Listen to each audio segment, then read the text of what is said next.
de Damocles. Conduce Pablo Veloso.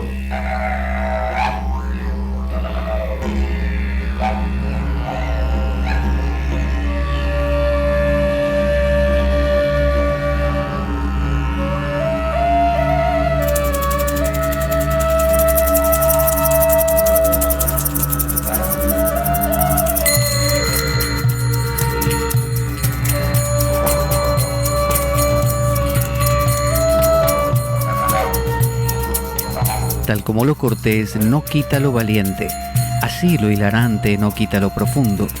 Y dado que la vida es un juego, aquí comienza La Espada de Damocles. La ficción más real que puedas concebir. La Espada de Damocles es un programa que por mera falta de objetividad cree ser diferente. Personajes mitológicos salidos de los más profundos avernos. Leyendas escabrosas y sin sentido. Curiosidades inquietantes e inútiles. Historias antiguas malversadas por nuestra incapacidad de entendimiento. Y cuentos carentes de profundo significado. También pretenderemos sin el menor éxito entender al ser humano en toda su dimensión. En suma, si quieres desperdiciar tu vida, aquí comienza La Espada de Damocles, la ficción más real que puedas concebir.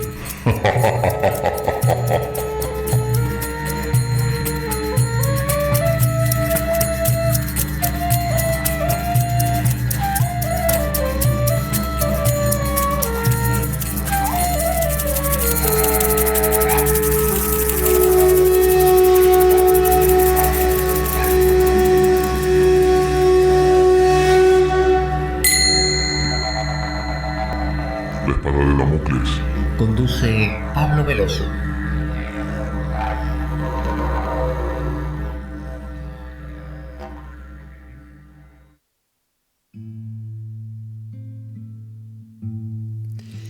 Buenas a todos, yo soy Pablo Veloso y esto es La Espada de Damocles.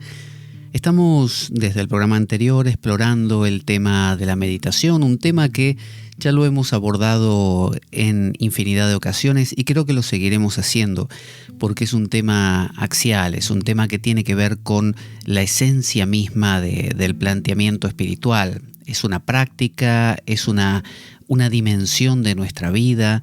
Es algo que está fuera a veces de nuestro mundo occidental, que digamos que Occidente no nos enseña esa dimensión, esa posibilidad, ¿no? de ahondar en lo más profundo justamente de nuestro ser. Entonces habíamos comparado a los distintos niveles o facetas de esta meditación jugando con dos frases, una de índole más teológica, más religiosa, para aquellos que se sienten más cómodos con esta visión, que era: Señor Jesucristo, Hijo de Dios, ten piedad de mí, pecador. Y la otra, más neutra, para aquellos que quieran un abordaje más científico, menos comprometido con ideas religiosas, era: contemplo el fluir de mis pensamientos. Entonces habíamos dicho que había como tres niveles. El primer nivel es el nivel más simple, el más rudimentario, que es el que normalmente nos toca no solamente al comienzo de nuestro sadhana, de nuestra práctica con la meditación y con el abordaje espiritual en general, sino que cada tanto nos toca regresar. Es decir, para nuestro pesar, ¿no? Para nuestro gran pesar, cada tanto tenemos que regresar a volver a empezar, como eso que dicen mente zen, mente de principiante. Bueno, a veces uno, creyéndose estar en la apoteosis de la meditación, uno regresa a los rudimentos y se encuentra otra vez con las mismas cosas que creyó haber dejado atrás en algún exaltado episodio de ese proceso meditativo. Entonces, nos viene al encuentro una y otra vez el volver a empezar. Entonces vamos a imaginar, tal como propusimos en la última ocasión, una fila. Imagínense una fila, una cola como la cola del supermercado.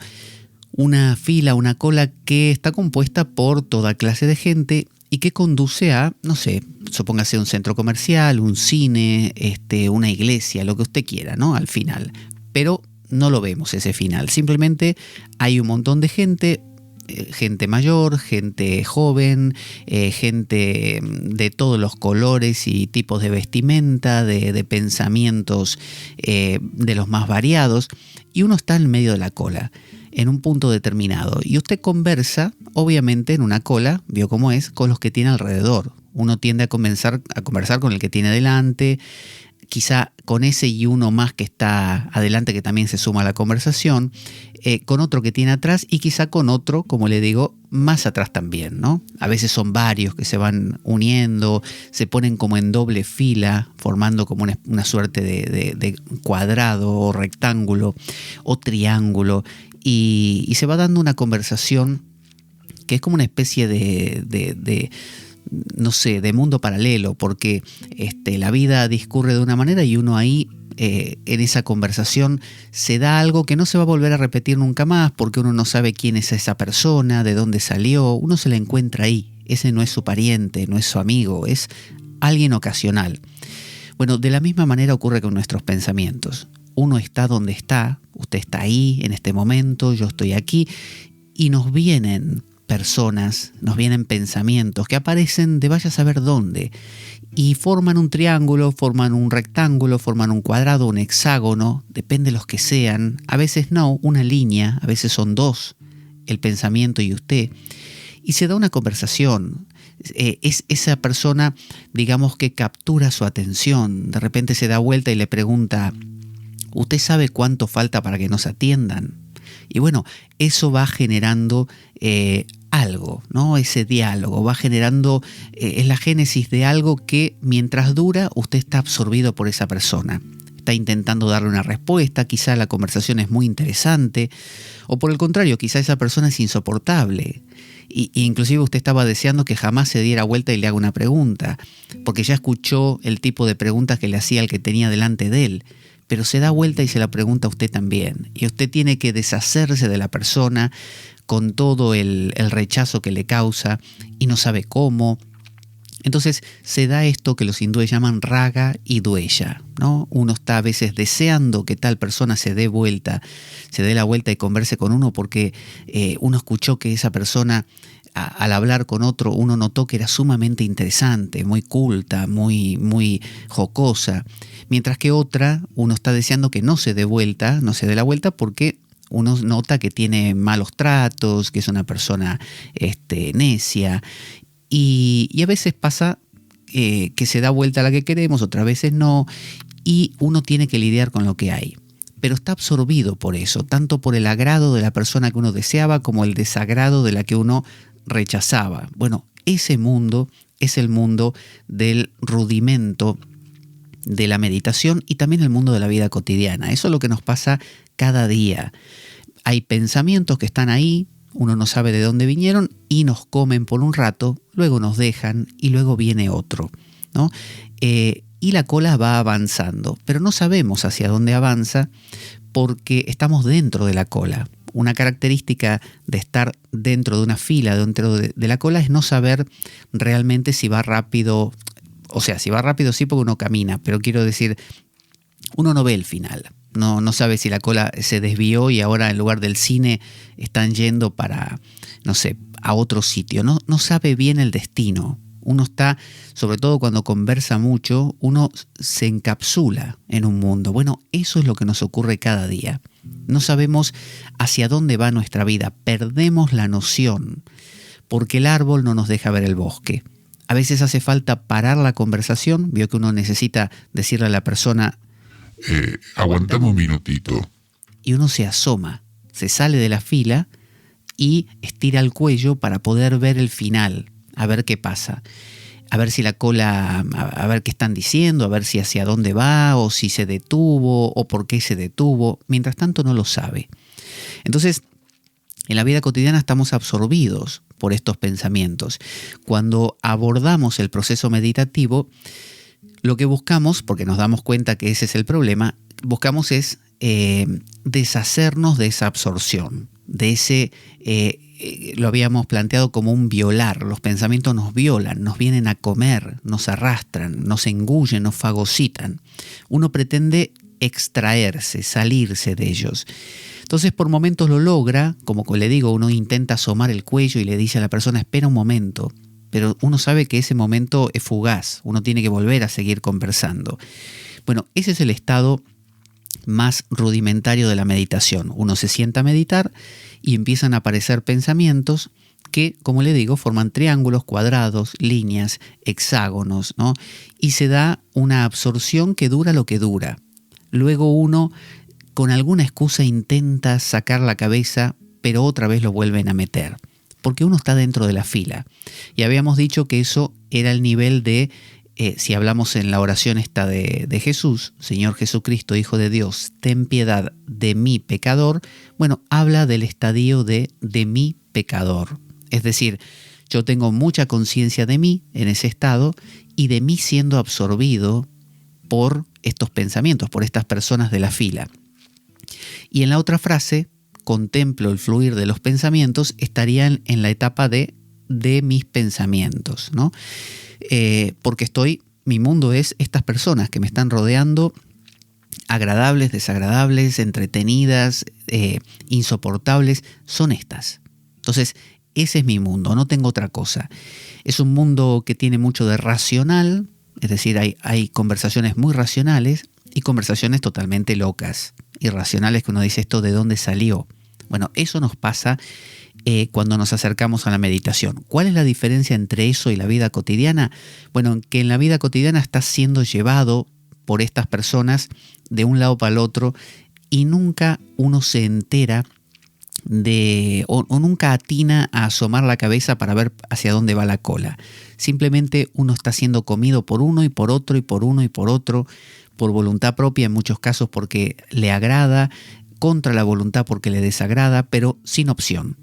Bueno, la meditación es el intento de empezar a dilucidar qué pasa acá, ¿no? ¿Qué pasa en esto? Pero todavía venimos con esta inercia de dejarnos comer, por lo tanto los pensamientos nos hacen trizas, hacen lo que quieren con nosotros.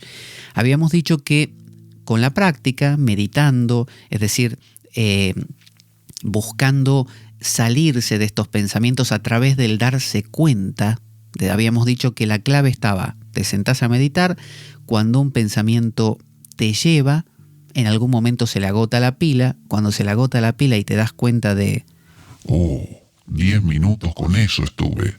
Bueno, en ese momento decís, estuve 10 minutos, en ese momento sos libre. Asomaste a la cabeza de la cola, tenés una mejor visión, aunque sea de tu sector, porque la cola es muy larga, de tu sector, ¿no? De cómo va, de cómo está constituido. Y después te vuelven a comer, no importa. Digamos que multiplicar esos momentos, esos hiatos, esos espacios, esos huecos, esos bardos, ¿no? Dirían los tibetanos, esos purgatorios, ese antarbhava, dirían los hindúes, el estado intermedio. Multiplicarlos te permite crear cada vez más una distancia, cada vez más permanente a su vez, con esos pensamientos. Cada vez más te vas acostumbrando a decirle a esas personas, un momento, ya vengo, voy a asomarme un poquito que quiero ver algo de la cola. Cuanto más lo haces, más eso se va asentando, esa costumbre, más los demás lo van entendiendo, más te vas sintiendo cómodo en esta actitud. Cuando esto pasa, entramos en la segunda etapa, en el segundo nivel de la meditación, que es el nivel de ya no estoy en la cola, me salgo de la cola. Supóngase que la cola está detenida, ¿no? Porque es muy lenta. Entonces, en lugar de estar en la cola y seguir conversando y no tener ni idea hacia dónde va todo esto, me salgo de la cola porque ya aprendí a decirle a los pensamientos, ahora vengo, discúlpenme, sigan ustedes. Y uno se sienta, imaginemos que la cola va por un desierto. Y ahí, para hacerlo más limpio de cosas, ¿no? Y hay médanos, hay dunas. Y uno se sale de la cola y va a una duna que está a 10 metros de ahí y obviamente la duna es más alta que la cola, que la fila, y uno se sienta ahí. Y desde ahí, claro, va a contemplar, no le digo toda la extensión de la cola porque es muy larga, de la fila, sino que por lo menos una gran parte.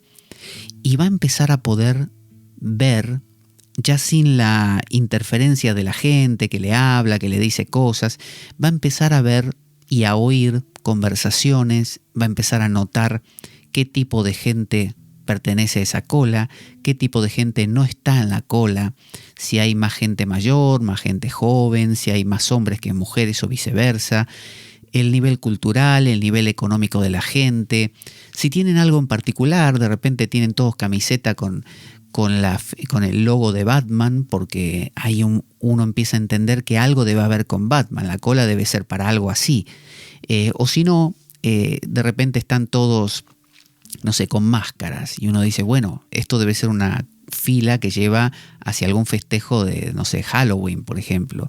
Es decir, uno empieza a notar notas comunes, ¿no? A empezar a descubrir zonas comunes, cosas que se repiten, constantes, y ahí empieza a dilucidar hacia dónde se dirige esa fila. Esa fila no es más que nuestra vida, no es más que el camino nuestro. Entonces, reconocer, entender, descubrir justamente hacia dónde discurre la cola es descubrir hacia dónde va nuestra vida.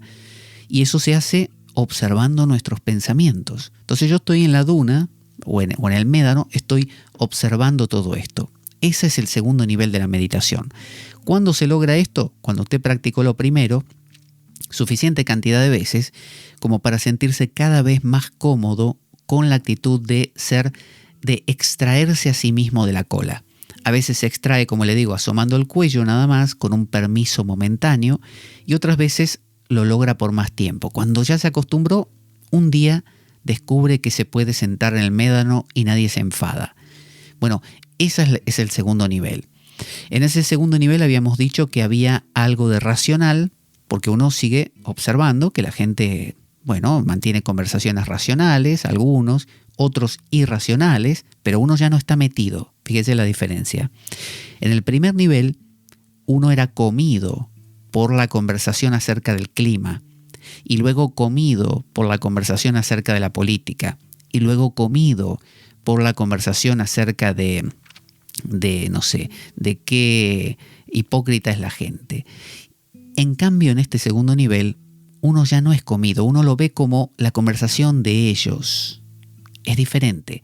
Ya no soy yo metido en los pensamientos, sino que soy yo mirando el fluir de los pensamientos. ¿Cuál es la diferencia? Que ya no particularizo, ya no estoy pendiente de este o aquel pensamiento. Ahora los veo como una cosa general, como una especie de masa informe, los pensamientos, ¿no? Ahora ya no digo, no sé, Marcelita, Pedrito, Juancito, con el que yo hablaba. No. Ahora son la gente. Y empiezo a notar, como le digo, su nota común. Así que hay un elemento racional, uno ve cosas racionales, uno ve cosas irracionales también, y se agrega algo más. Uno empieza a ver cosas arracionales. Es decir, empieza a notar que todo esto puede tener una dimensión mayor. Empieza a intuirla. Todavía no sabe hacia dónde encontrarla, hacia dónde dirigirse para hallarla, pero sabe que la hay, ¿no? Que hay una profundidad mayor. Entonces, me aparto, y ese es el nivel de, acuérdese, Señor Jesucristo, Hijo de Dios, ten piedad de mí, pecador. Bueno, el nivel de ten piedad. Quien se sienta en la duna o en el médano tiene, digamos, piedad, en el sentido de amor, en el sentido de que ahora ya no nos peleamos con nuestros pensamientos, ya no nos preocupa tanto que si es este o aquel. Ahora los miramos como una cosa general, como un discurrir donde no hacemos preferencias. Y no hacemos preferencias porque no estamos metidos. Uno lo mira desde fuera, ¿no? Como quien se va de viaje, como quien toma distancia por cualquier razón y mira desde fuera. Justamente el irse de viaje, el salirse, el no ir a la fiesta tal, son maneras de quedarse fuera, y al quedarse fuera poder ver aquello que antes me absorbía y me reclamaba de una manera nueva. Entonces, si lo hacemos en la vida cotidiana, imagínese en el acto meditativo qué importante es, porque es directamente ejercerlo en su totalidad. Entonces, segundo nivel es la actitud de Sakshi. Ahí somos el testigo. Me siento en el médano, en la duna, y observo todo. No opino con nadie, no me meto, no les hablo a los pensamientos. Simplemente los observo y empiezo a notar direcciones, orientaciones, y empiezo a poder hasta predecir. Porque claro, usted empieza a ver que tal persona se peleó con aquel de atrás, después se peleó con el de adelante, y usted dice, bueno, probablemente se pelee también con el otro que ahora se sumó a la conversación. Y usted no es ningún mago, simplemente sacó una conclusión muy coherente en base a la observación. Bueno, aquí sucede lo mismo. Entonces, en la actitud de testigo y de observador, lo que le permite también es empezar a tener una previsión de hacia dónde se dirigirá mañana su movimiento reflexivo, su pensamiento, sus intenciones, sus proyectos. Empieza a entender. Además, como ve cosas repetitivas, uno empieza a notar, mira, vinieron 10 veces pensamientos de ira, 20 veces pensamientos, en esta semana me refiero, ¿no? 20 veces pensamientos de tristeza, 5 veces pensamientos sexuales. Bueno, con todo eso uno empieza a descubrir un perfil que antes no podía ver porque era comido por este o aquel y uno no se enteraba, era como dicen, como bola sin manija, ¿no? Iba de aquí hacia allá. Entonces, eso sucede en la vida cotidiana, uno va de aquí hacia allá. En la meditación, primer nivel, uno intenta salirse un poquito, pero es comido enseguida, pero por lo menos intenta. Ese es el primer nivel, que ya de por sí es meditación. Aunque uno diga, ¿cómo va a ser meditación esto si estoy constantemente, saco la cabeza del agua y me vuelven a hundir? No importa, es algo en proyecto, está en simiente, está ahí abajo, está forjándose. Es una génesis de algo. Segundo nivel, me aprendí a salir. Veo que a veces uno está en un grupo tóxico de gente, por ejemplo, y no sabe salirse, no sabe dar la excusa de, perdón, yo no quiero participar, quisiera tomarme este tiempo, no voy a ir. Uno no lo sabe hacer hasta que lo aprende y practica y lo repite y se siente cómodo con eso hasta que forja una personalidad y los demás lo empiezan a aceptar como diciendo, bueno, él es así. Lo queremos así. Entonces, esta es la actitud de testigo. Muchas técnicas de meditación proponen justamente esto. Este es el mismo proceso en distintos grados, no son técnicas diferentes.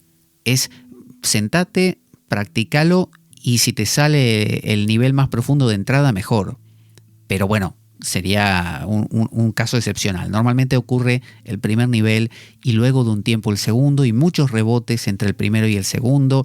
Y cuando uno ya se asentó en el médano, en la duna y está mirando la fila con tranquilidad durante un mes, ¿no? Saliéndose y tomándose esos tiempos, uno descubre que después le interesó una conversación y fue capturado por ella y se tiró una semana conversando ahí y uno no sabe por qué no pudo permanecer en ese médano si estaba tan bien ahí. Bueno, porque la mente tiene esos vaivenes y tiene también inercias. Entonces, segundo nivel. Ahora vamos a ir al nivel que nos correspondía, el más profundo. El más profundo se corresponde con la figura de Señor Jesucristo, Hijo de Dios, de la oración, esa parte. Y también en la otra oración, la frase más neutra, contemplo el fluir de mis pensamientos, en contemplo. ¿Cuál es la diferencia? Fíjese porque es crucial. Si yo estoy en el médano o en la duna, observando la fila, observando la conversación, y ahora tengo la habilidad, en el segundo nivel, de observar sin meterme, solamente el perfil, a dónde va todo, lo que habíamos hablado. Bueno, imagínese que ahora usted, que ya hizo todo eso, se hace esta pregunta. Se dice, ¿y yo, el que estoy observando, quién soy? En ese momento, la cosa da un giro de 180 grados. Hasta ese momento usted estaba sentado en la duna observando, digamos, como un sociólogo, un antropólogo. Estaba observando costumbres, movimientos, maneras de ser, como haría un psicólogo con un paciente, ¿no? Solo que los pacientes son toda la gente de la cola, todos sus propios pensamientos. Bueno, imagínese que usted da la vuelta y se hace esta pregunta y dice, ¿quién soy yo? ¿Quién es el que mira? No tanto qué estoy mirando, cómo es lo que miro, es decir, cómo son estos pensamientos, qué me dicen. No, ¿qué soy yo? Nunca me pregunté, nunca me hice esta pregunta. ¿Quién soy? ¿Qué cosa soy? ¿Qué es este acto de ver? ¿Qué es este yo que mira. En la frase contemplo el fluir de mis pensamientos, contemplo. Hay un sujeto tácito. Sujeto tácito es ¿quién? Yo. Cuando uno dice la palabra contemplo, tácitamente, implícitamente, está queriendo decir que soy yo el que contempla, ¿no? Si no, uno diría contempla, ¿no? Fulano contempla. Siempre hay un sujeto tácito ahí, pero en este caso el contemplo se refiere a mí. Bueno, ¿quién soy yo? ¿Quién soy yo? Ya miré a la gente, ya miré a los pensamientos, ya me dejé comer, ya me fui capaz de extraer, de mirar de lejos, genial. Pero ¿y este? ¿Yo quién soy?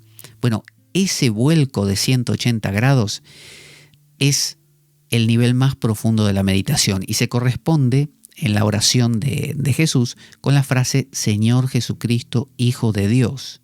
Estamos hablando de ese nivel, del nivel de lo más sutil de lo más sutil, el nivel Cristo, el nivel Logos. Acuérdese la palabra que descendió, que se hizo carne, o también cuando se dice que Cristo es la sisigia, ¿no? La pareja de Sofía, y Sofía que es la que cayó, acuérdese según los gnósticos, del pleroma en el kenoma, en el mundo, es decir, usted o yo caímos en la fila en la que estamos, en la cola, y estamos acá conversando con todo el mundo, enfadados con unos, contentos con otros, y poco a poco intentamos salirnos hacia la actitud de testigo, ¿no? Ir a la duna. Somos Sofía que está intentando remontarse, y hay ahí en la propia fila una estructura muy coherente que nos cuesta salir de esa estructura, porque es la que tuvimos toda la vida, es la que toda esa gente está avalando, que es la estructura que los gnósticos llaman el demiurgo, ¿no? Que es el dios del mundo, el que pone leyes, las leyes mosaicas. Bueno, toda esa gente de la cola nos va a mirar raro cuando nos apartemos. Nuestros propios pensamientos van a decir, ¿qué pasa? Esto es contra natura. Entonces nos vamos a ir alejando justamente del demiurgo, vamos a ir tomando esa distancia de él. Y cuando nos apartemos, vamos a, sentados en la duna, ya tenemos la distancia suficiente, ahora hay que ir al encuentro del que mira, y ese que mira es el Cristo, justamente, está simbolizado, es una metáfora, es el Cristo, es el Logos, es el nous, según los griegos, el nous, esa parte sumamente profunda de la mente humana, pero no la mente cotidiana. Entonces, cuando hablamos que el alma se encuentra con Cristo, está refiriéndose a que uno se hace la pregunta por el ser. Heidegger, un pensador alemán, solía decir que a partir de, los filósofos presocráticos se hacían preguntas por el ser, ¿no? ¿Quién soy yo? ¿Qué hay detrás? ¿No? ¿Qué es ser? ¿No? Y luego vino, dice Heidegger, vino Sócrates, vino Platón, y de ahí en más se postuló la idea de conócete a ti mismo. Entonces todos empezaban a intentar conocerse. ¿Quién soy? A ver, ¿qué cosas tengo? Tengo un cuerpo, tengo una mente, ¿cómo se conectan los dos? Genial. Pero, dice Heidegger, se han olvidado de una cosa, de preguntar ¿qué es ser? ¿Qué es existir? Porque claro, conocerme a mí mismo presupone que yo ya sé qué es mí mismo, ¿no? ¿Qué es tal cosa? Es decir, quiero conocer, conoce a la mesa, por ejemplo, dice la frase, ¿no? Conoce a la mesa. Bueno, acá la mido, me fijo si es dura, blanda, caliente, fría, pero nunca me he preguntado qué cosa es una mesa antes de explorarla. ¿Qué es esa definición mesa? ¿Qué quiere decir la palabra mesa? ¿No? ¿Por qué existe la mesa? ¿Qué es existir una mesa con respecto a no existir una mesa? Entonces, un poco como deshacer las palabras. Entonces, nos hemos acostumbrado a mirar a la fila, a catalogar a la fila, y aún la actitud de testigo, el segundo nivel, nos puede llegar a ser conocido. Porque hemos tenido eso, vacaciones, momentos donde nos extraemos y miramos desde fuera. Entonces hasta un punto uno dice, es una desconexión. Bien, lo miro desde fuera. Pero aquí, en el tercer nivel, hay un paso mayor. Es descubrir al yo.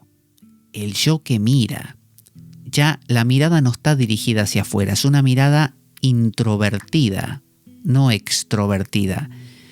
La actitud de testigo, por eso digo, suele ser bastante aceptada porque, bueno, aunque sea estoy observando, como el sociólogo que entiende y observa y estudia el proceder de las sociedades, el antropólogo, ¿no? El historiador.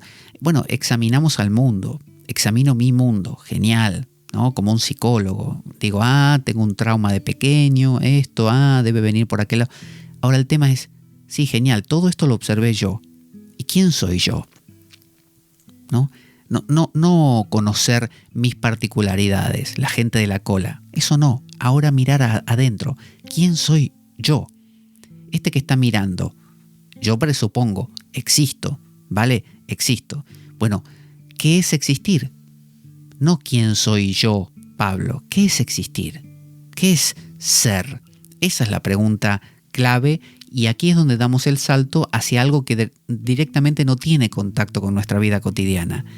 Porque una cosa es examinarlo todo y otra cosa es preguntarse qué quiere decir que algo exista. Que algo exista. No que sea alto, bajo, grande, pequeño. Todo eso es fácil. Todo eso es fácil.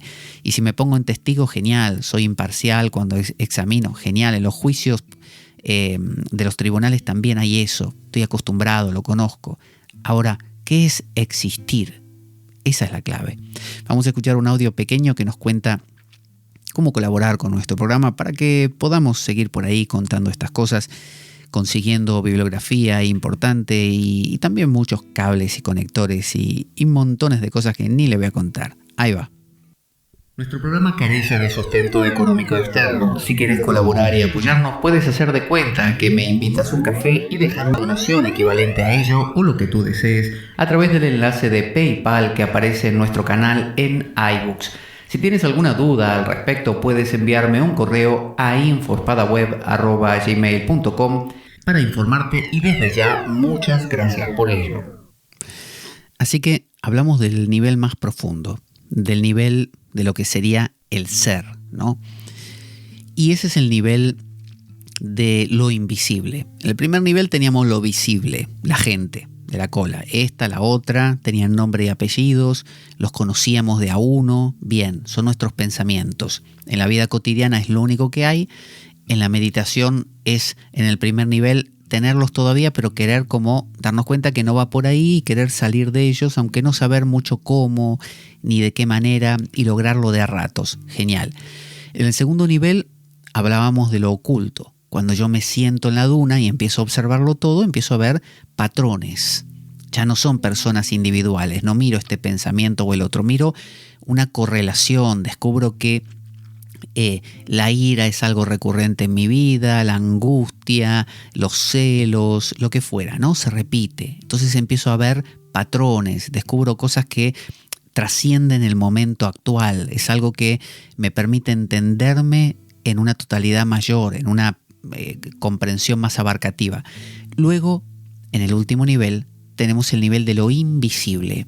¿Qué quiere decir de lo invisible? No es lo oculto, porque lo oculto puede ser visto. Si yo, por ejemplo, se me oculta algo dentro de una caja, basta con abrir la caja y lo veo. Pero si algo es invisible, aunque abra la caja no lo veo, porque es invisible. Entonces, el ser no es visible. ¿Por qué no es visible? Porque no es un objeto. Yo no puedo ver lo que no es una cosa, no tiene cualidades. Diría Aristóteles, no tiene accidentes. Por ejemplo, ¿cuál es el accidente que puede tener una mesa? Bueno, que sea dura, que sea blanda, que sea grande, que sea pequeña, que sea, no sé, rugosa o que sea lisa, ¿no? Y suave. Esos son accidentes. ¿De qué? De la cosa, ¿no? De la mesa. Pero cuando yo quiero saber cuál es la esencia de la mesa, cuál es el ser de la mesa, ¿no? Cuál es aquella cosa que no está en ninguna de esas cualidades, no lo puedo definir. Porque si yo digo, bueno, está en el color de la mesa. No, el color es un accidente. Vale, está en lo cara que es la mesa. No, eso también es un accidente. Entonces me doy cuenta que no hay nada que pueda decir de eso. Sencillamente porque es lo que está detrás de toda descripción. Estamos entrando en un tema, justamente en un nivel que es sumamente difícil de expresar. Bueno, ese es el nivel más profundo de la meditación. Cuando usted ya no observa los pensamientos, sino que reposa en el que observa. Es decir, no examina al que observa, reposa en el que observa. Cuando estuve en Batuecas, un monasterio carmelita, la última vez, uno de los monjes nos sugirió al comienzo de la meditación algo que me gustó mucho. Dijo, cuando se sienten, era una hora de meditación, a meditar o a hacer contemplación, no intenten decir muchas cosas ni rezar mucho. Dejen que Dios los mire. Solo eso. Él dijo que eso venía de Santa Teresa de Ávila. Dejen que Dios los mire. Entonces, el estado, si yo ya estoy sentado en la duna, ¿no? Aprendí a salirme de la fila, aprendí a mirarla, ahora me hago la pregunta por el ser. Me pregunto, ¿qué es ser? ¿No? Existir. No, ¿quién soy yo? Porque eso se respondería con accidentes. Soy Pablo, el que hace esto, el que no hace lo otro, el que soy así, el que no soy asá. Son accidentes. No. Eso sería seguir observando. No. Es, ¿qué es ser? Porque si yo digo, ¿quién soy yo? Ese yo me va a llevar a accidentes. A esto, yo soy este y no aquel. No. ¿Qué es ser? Fíjese que cuando digo qué es ser, ya no cabe Pablo. Si yo digo quién soy yo, bueno, soy yo diferente al otro. Pero en este nivel de la meditación es el nivel donde todos somos iguales. Es decir, no hay nadie. Está vacío ese nivel. No hay gente. Quien está en ese estado, que es un estado que, si lo miramos en etapas, viene después de haberse puesto en la duna a observar el movimiento de la fila. Viene, pero no viene porque mágicamente, viene progresivamente. Es un acostumbrarse a eso, y una vez, en un momento que usted esté sentado ahí durante mucho tiempo, se va a decir a sí mismo, y yo que estoy acá, yo soy. ¿Qué quiere decir que soy? Pues yo ya sé que soy Pablo, pero en la frase soy Pablo, ¿qué es soy? ¿Qué es ser? Bueno, eso que no hace falta formularlo con palabras, simplemente mirarlo. Es como que usted da vuelta a los ojos y ya no se pone a mirar a la gente de la fila, a sus pensamientos. Los olvida. Ahora usted mira al acto de ser, nada más. Eso es lo que el anónimo inglés del siglo XIV, La nube del no saber, un escrito cristiano atribuido a un monje inglés, trata como que debajo nuestro tiene que quedar la nube del olvido. La nube del olvido es toda la gente que está en la fila. Usted la olvida, ahora no le importa. Está en la duna, está observando y dice en un momento, no me interesa más observar todo esto. Lo olvida. Genera como una especie de nube separadora, que es la nube del olvido. Ahora lo único que escucha uno en tal caso será un murmullo así a lo lejos, pero que ya ni le interesa ni siquiera saber qué dicen, todo esto que antes miraba, de hacia dónde van, tipo análisis del perfil de la gente. No le interesa más. Nube del olvido, no le importa. Y ahora lo que hace es darse la vuelta, le da la espalda a la fila, y ahora usted se queda simplemente, dice el anónimo inglés, atento a otra nube que es desconocida para usted, que es la nube del no saber. Fíjese que usa el negativo, no saber, porque si dijera es la nube de Dios, ya está, lo nombró, no es. Porque usted quiere saber qué significa ser, qué es ser. En el acto, en la expresión yo observo, ¿qué es ese yo? ¿Qué es yo? No, Pablo con todo, yo. Entonces, eso solamente se puede contemplar. Entonces, en la frase contemplo el fluir de mis pensamientos, bueno, aquí estamos en la partecita de contemplo. Y en la frase de Señor Jesucristo, Hijo de Dios, ten piedad de mi pecador, estamos en la etapa de Señor Jesucristo, Hijo de Dios. Es decir, estamos en la etapa de el Logos, el Nous, el Cristo, lo que los hindúes llaman el Atman. Atman, ¿no? El yo con mayúscula, el yo, ¿no? Es la conciencia de la conciencia, ¿no? Es estar consciente del estar consciente. Es estar consciente de ser. No es consciente de lo que hace fulano, de mis pensamientos. No, ya no me importa. Este estado se caracteriza, por lo tanto, por una absorción. Me absorbo, ¿no? Y a su vez un éxtasis. Es decir, salgo.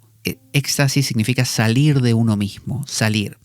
Entonces, ¿de qué uno mismo salgo? Del que miraba la fila, del que se enganchaba con los pensamientos, de este pensamiento, de aquel. Salgo de todo eso. ¿Dónde voy? A ninguna parte. Solamente salgo. Es negativo. Salgo de eso. Entonces uno dice, bueno, ¿y dónde estoy ahora? No estoy en ninguna parte. Porque si estoy, sería aquí o allá. Por lo tanto, otra vez vuelve a ser un accidente. No.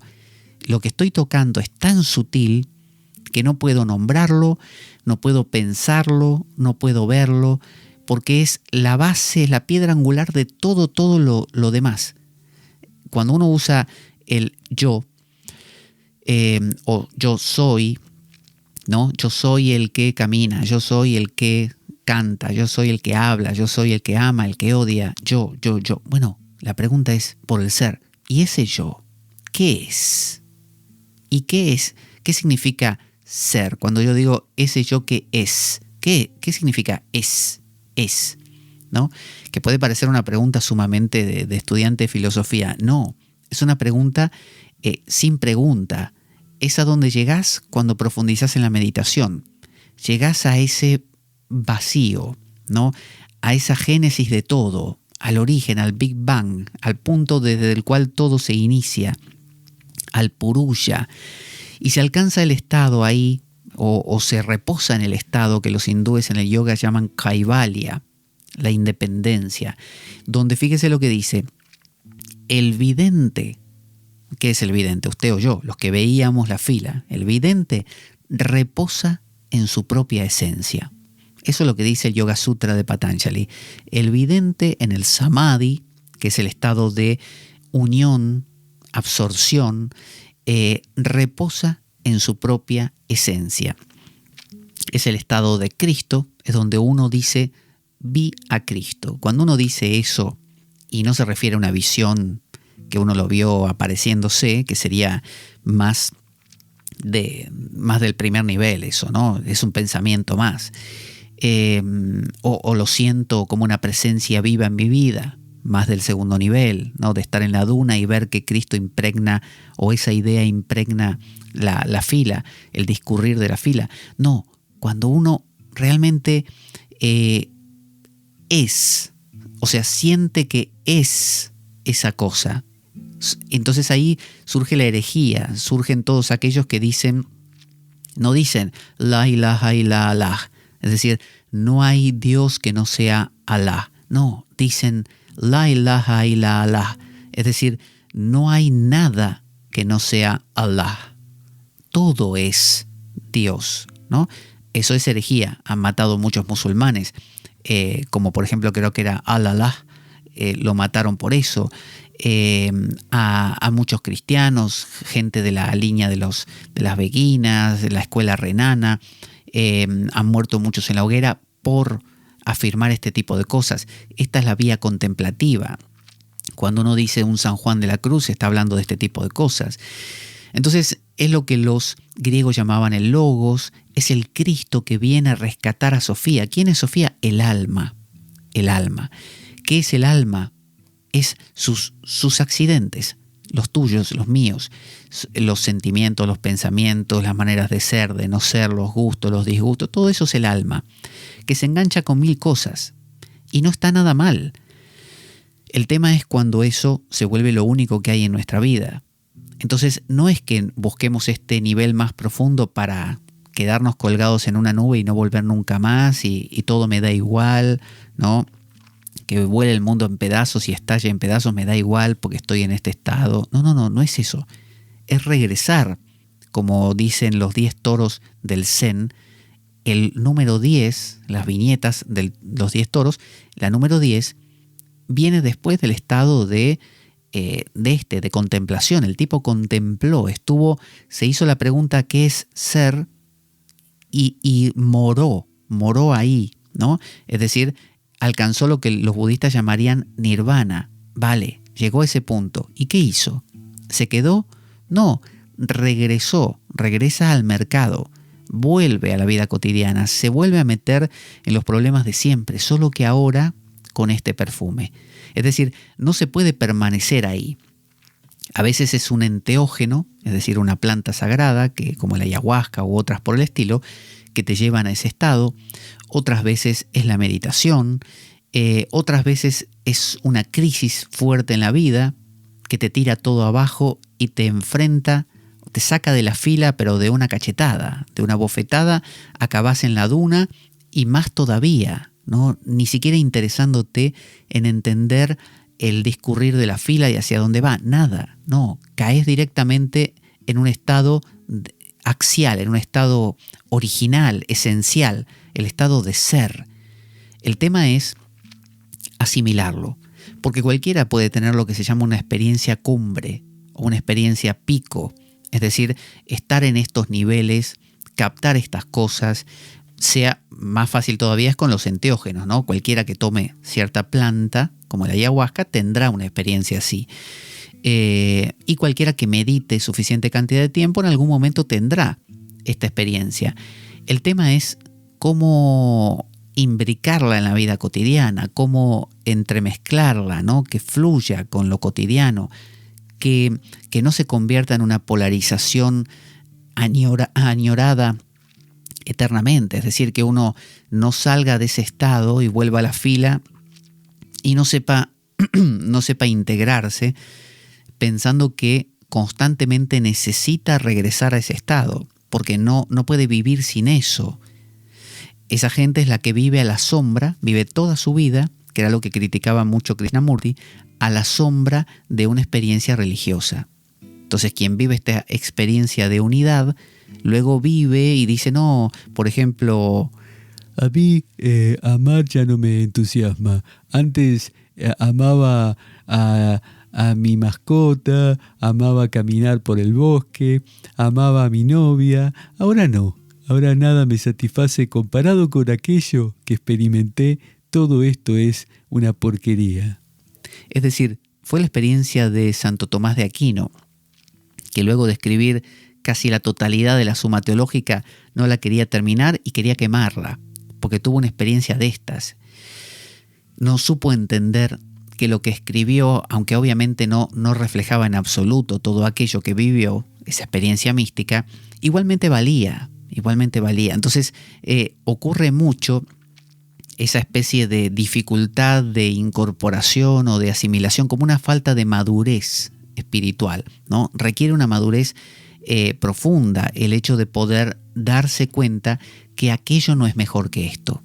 Que esto, si fuese así, si aquello, es decir, el vacío, fuese mejor que la forma es la fila, la cola, la gente, si aquello fuera mejor, directamente no hubiera habido nunca fila, es decir, nunca hubiera habido existencia, todos nos hubiéramos quedado en una especie de vacío insondable, sin diferenciación, una energía totalmente ambigua, difuminada y plasmática. Y no, ocurrió una diferenciación cada vez mayor hasta que estamos acá en la fila y no sabemos por qué conversando del clima.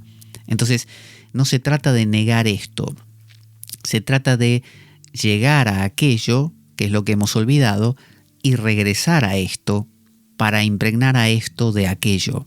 Por eso el sutra, no me acuerdo si el del loto o el del corazón budista, tiene esa famosa frase de que el vacío es la forma y la forma es el vacío. O el famoso mantra, el Om Mani Padme Hum, ¿no? Om Mani Padme Hum, que los tibetanos lo pronuncian Om Mani Peme Hum, ¿no? Y dicen Om Mani Peme Hum, Mani Peme Hum, Mani Peme Hum, Om Mani Peme, así. ¿Qué significa? Mani, la joya. ¿Cuál es la joya? El Cristo, ¿no? La profundidad. ¿Qué es Padme? Es el Padma, es el loto. Es la vida cotidiana, es Sofía, es el alma, sus emociones, las mías, la gente de la fila, los pensamientos. Entonces dice Om Om es el nombre de lo impensable, de la totalidad, ¿no? Como decir lo absoluto, ¿no? Lo que trasciende toda posibilidad de comprensión. Bueno, eso, Om, se manifiesta, dicen los budistas, como ese Cristo, Mani, la joya, en el Padma, en el loto, en lo cotidiano, y le agregan el Villa Mantra Hum, quizá como un sonido de maravilla, ¿no? Hum. Algunos dicen que el Hum, ciertas ramas tántricas dicen que el Hum es el sonido que se escucha después de que acabó una batalla en un campo de batalla donde la gente se masacró, pero a lo bestia, y finalmente murió hasta el último, y queda ahí un silencio, que es el silencio después de todo el ruido de escudos y espadas golpeándose, esa especie de sonido que se oye o no se oye cuando uno apaga una radio luego de tenerla encendida mucho tiempo, o la música, y uno es como que escucha un zumbido, un hum. Bueno, esa paz absoluta es la que subyace al Mani en el Padma. Entonces, este último nivel más profundo está contenido en nuestra vida cotidiana. Así debería ser. Está siempre ahí. En realidad está. Porque cada vez que uno conversa con el de la cola, el de la fila, el de adelante o el de atrás, uno es, yo soy. Solo que nunca me puse a preguntarme qué quiere decir ser, ¿no? Siempre me he preguntado qué hacen los políticos, qué hace el otro, por qué esto es mejor, aquello es peor. Yo opino, yo no opino, yo lo que quiero, yo a ti, tú no me caes bien, tú sí me caes bien. Eso es nuestro mundo. Bueno, salir al médano, a la luna, a la duna, es un paso intermedio, ¿no? Es ya separarse de eso un poco. Y ahora preguntar, ¿qué es ser? ¿Qué es existir?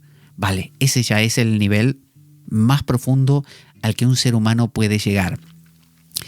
Eso es lo que llamaba Ramana Maharshi vichara, autoindagación, que no era hacerse preguntas, porque esto no es algo que uno haga discursivamente, sino queda enredado. Esto es algo que en algún momento uno se descubre ahí, simplemente. Uno empieza el proceso meditativo y un paso te va llevando al otro. Y cuando querés acordar, estás ahí. Conviene conocer este proceso, conocer estos pasos, para saber como una especie de mapa de ruta dónde anda uno, ¿no? Y saber cuál es el propósito también, para no perderse. Sin embargo, esto no puede forzarse.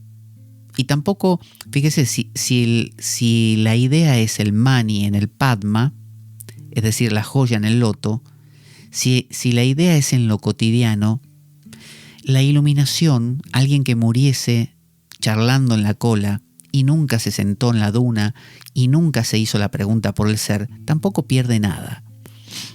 Porque nadie en ningún momento carece de ser. Solo la meditación lo que te aporta es la posibilidad de experienciar, de vivenciar al ser desde lo cotidiano, porque siempre se vivencia de lo cotidiano. Cuando uno se hace la pregunta por el ser, ¿no? ¿Qué es ser? Y uno está ahí, soy Cristo, ¿no? Soy contemplación, contemplo, ¿no? En la frase que hemos armado. En ese momento no hay palabras. Si hubiese palabras, uno salió del estado. Por lo tanto, la única forma de que eso entre en mi vida cotidiana es volver a la vida cotidiana. Entonces uno se acuerda de eso y eso tiñe toda su vida, y su vida es otra. Entonces, ¿cuál es la diferencia entre la persona común que está en la cola y nunca salió ni va a salir de ella y va a morir ahí, y nosotros que salimos, hicimos todo el recorrido, nos hicimos la pregunta y tuvimos la experiencia? Bueno, la diferencia es que todos, el otro, el que se quedó en la cola, y nosotros en la vida cotidiana vamos a seguir haciendo lo mismo, solo que nosotros hemos tenido esa vivencia que nos cambia el paradigma, la perspectiva con el que vemos la existencia completa. Estos 3 niveles contienen un cuarto, que vamos a ver en la siguiente ocasión junto con los tips para la meditación, ¿no? Porque también viene la parte de, bueno, ¿cómo lo hago todo esto, ¿no? ¿Cómo me siento? ¿Qué postura asumo? ¿Tengo que poner música o no? Bueno, todo eso lo vamos a ver también. Pero esto presupone un cuarto estado, que siempre es oculto. El Om, y para eso remito al programa que hicimos acerca del Om, que hice hace un tiempo, el Om tiene un cuarto estado, el Turiya, que significa eso, el cuarto. Siempre hay un cuarto. Dentro del Trika, el Saivismo de Cachemira, está el nivel más bajo, es el Anavopaya, el intermedio el Shaktopaya, el más profundo que hablamos, el tercero, es el Shambhavopaya, y después hay un cuarto estado llamado el Anupaya, que es el estado sin estado. Siempre son esos juegos de palabras para denotar algo que no puede nunca ser tocado por nada. Es el estado sin estado, o sea, no podés estar, ¿no? De eso vamos a hablar en la siguiente ocasión junto con los tips. Pero bueno, vayamos meditando todo esto y en las prácticas meditativas de cada uno, ténganlo presente, noten bien, ya sea a través de la repetición del fragmento de la frase que han elegido de las dos que propusimos. Si uno está, por ejemplo, sentado, se descubre en la meditación sentado en la duna, observándolo todo, uno puede decirse a uno mismo, ten piedad, ¿no? Si eligió la oración más cristiana, como una especie de recordarse a uno mismo, se trata de observar la fila y no involucrarse, no te involucres, solo observa. O uno puede repetirse el fluir, ¿no? De la frase contemplo el fluir el fluir, ¿no? Se trata de fluir, observo cómo fluyen esa gente, cómo camina, cómo hablan, pero no me meto. No es que hay que repetírsela como un loro. Uno basta con que la mentalice un momento, como para decir, acá estoy, ya descubrí dónde estoy, punto. Me descubro ahí. Si enseguida te chupó un pensamiento y te descubrís conversando con el fulano que tenías atrás, repetite de mis pensamientos. Una sola vez, para darte cuenta que estás ahí, estás metido con un pensamiento. O si es la oración cristiana, de mi pecador, porque pecado significaba errar, ¿no? Entonces uno erró, metió la pata, volvió a engancharse ahí. Entonces este repetir, aunque sea una sola vez la frase, el pedacito de frase, denotando, ¿no? Evidenciando dónde uno está, hace que uno se sitúe muchísimo mejor. Hasta aquí vamos a ver hoy entonces. En el siguiente programa vamos a continuar. Vamos a escuchar nuestra cortina de despedida y ya nos encontramos en la próxima ocasión. Soy Pablo Veloso y esto es La Espada de Damocles. Ahí va.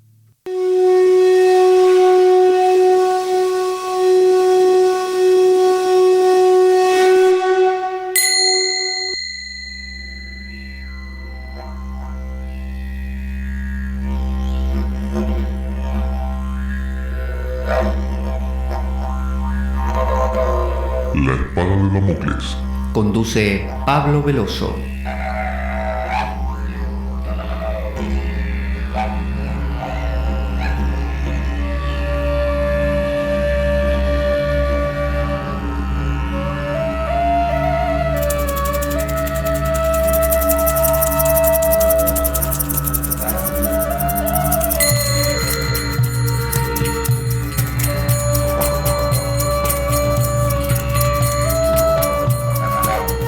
Y dado que la vida es un macabro juego, concebido por una mente perversa, únete a nosotros en nuestro próximo programa, cuando escuches las siguientes palabras. La Espada de Damocles, la ficción más real que puedas concebir. Buena vida para todos, buena semana y... ¡Avanti, damocleanos!